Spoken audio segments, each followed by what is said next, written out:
This is our day 10 of 30 days YouTube automation teaching series.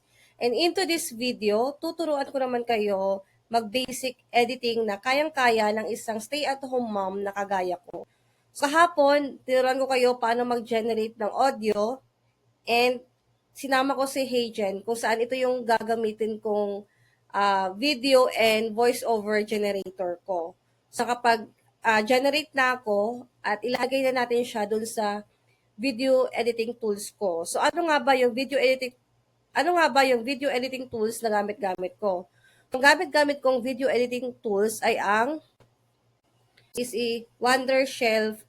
Ang video editing tools na ginagamit ko is ang Wondershare Filmora. May bayad ba siya? Yes, may bayad po siya. And nagbabayad kami dito ng subscription. So, kailangan nyo lang gawin dito sa Filmora, other video editing tools. Pare-parehas lang naman sila ng function. Iba-iba lang talaga ng itsura ng dashboard nila. Pero ito, sa media, yan, wherein dito kayo media, dito kayo i-import ng files. Dito pwede kayo maglagay dito ng folder nyo.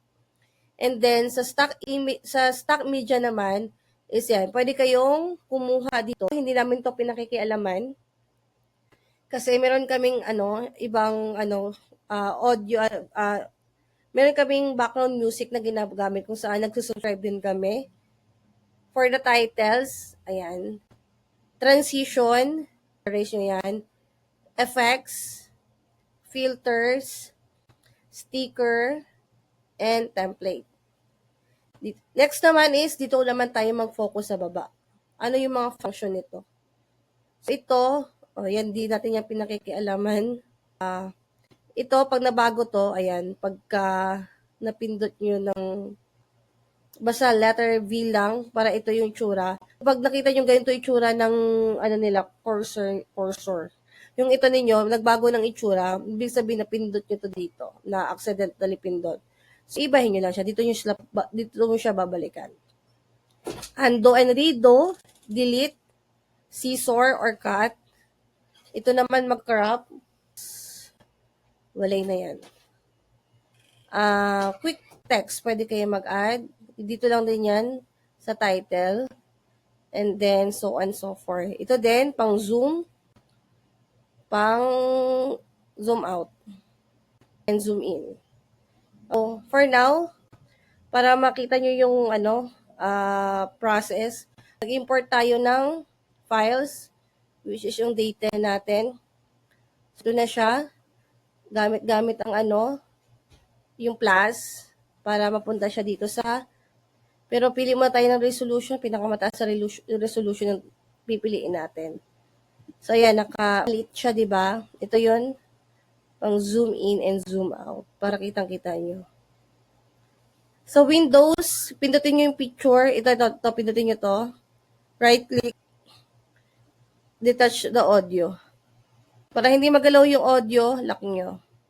Pero for, muna natin, ito, taas na rin para volume ng, paano yung volume? Ano ba ang explanation? Para mag-volume, siya, lumakas, tapos saka natin i-lock. Tapos, ito na. Anong nito, ang purpose nito? Para hindi galaw-galaw siya. Pag nag-edit tayo nito ng ganito, hindi magagalaw yung baba. At hindi siya mapapakilaman. And then ngayon, try natin. To continue, press enter. How moms can earn Gagalaw on yung YouTube red. without... Pero pwede naman siyang kung saan nyo gusto. Yan. Ida-drag lang to gamit ang mouse or mousepad. Ayan, mouse. Gamit ng mouse. Ano ba? So, or mag-import tayo ng ibang files kung saan ilalapat natin para salit-salitan, para hindi lagi puro mukha lang. So, pwede ito or ito kung mag-cut. Mag-cut na siya. Diba? And then, maglagay tayo ng text dito sa taas. Resolution, pinakamataas na resolution. Tapos, ayan. Make sure na kung may audio yan, i-down mo yung audio para hindi humalo yung audio sa baba. Ayan. Ayaw niyang humiwalay. Naka-magnet siya. Ayan. Okay. ikat, tapos ibaba mo siya ngayon. Ito lang siya, simple. Tapos, cut ulit ito. Pindutin nyo kung ano yung kakat nyo, ha. Tapos, yan. Tapos, cut din natin to para salit-salitan. Makita nyo lang kung paano nangyayari yung editing. Very easy lang naman siya. Mag-practice lang kayo. Di ba yung audio hindi nagagalaw? Cut.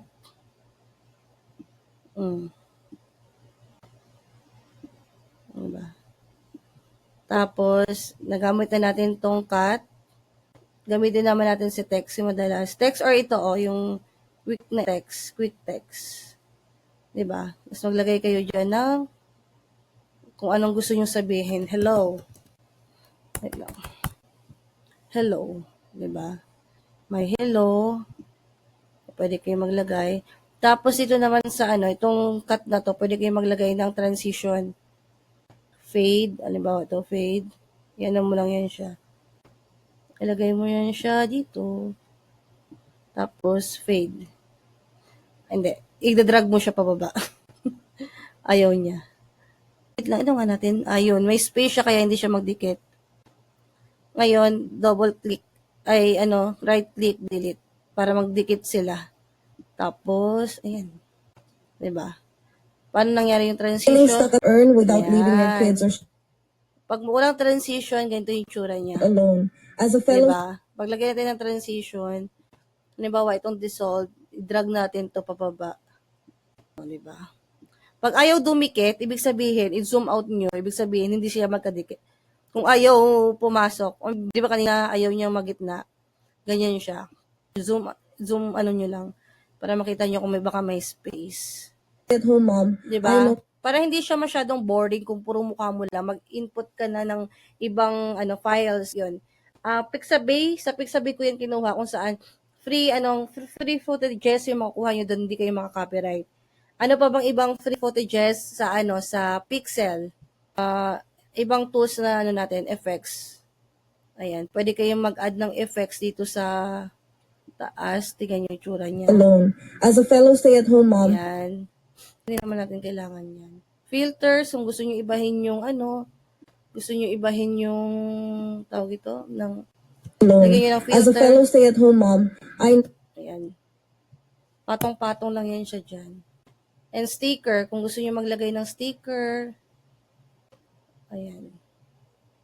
Ganyan lang. Ilalagay yung sticker, saan yung banda ilalagay, ganito yung tsura niya. Ang laki masyado, pindutin nyo yung sticker, paliitin mo siya. Ayan. Saan mo siya ilagay, drag lang yan. Okay. Pwede nyo ikat. Gusto mo, ayaw mo ng gusto mo ikat dito banda. Delete mo yan. Okay. Without leaving your kids or showing your face on camera, you're not... Ganyan lang yung nangyayari. Ganito lang yung process sa video editing. More practice lang talaga dito para ma-familiarize yung mga function ng mga nakalagay dito. So, where else kami naghahanap ng mga free footages? Bukod sa nagsusubscribe kami ng mga audio and pictures, pwede kayong kumuha sa Google and YouTube. Make sure talaga aware kayo sa fair use and sa Creative Commons. Yun lang naman ang technique para hindi kayo makopyright. Lalo na mga faceless content ang ginagawa natin. And usually talaga, nag-grab tayo ng mga photo, video na hindi atin. So, ayun. Ganun lang, i-familiarize nyo lang ng maigi yung Filmora or kung ano yung video editing tools na ginagamit nyo. And pag daily nyo siya, pag daily nyo kasi siya ginagamit,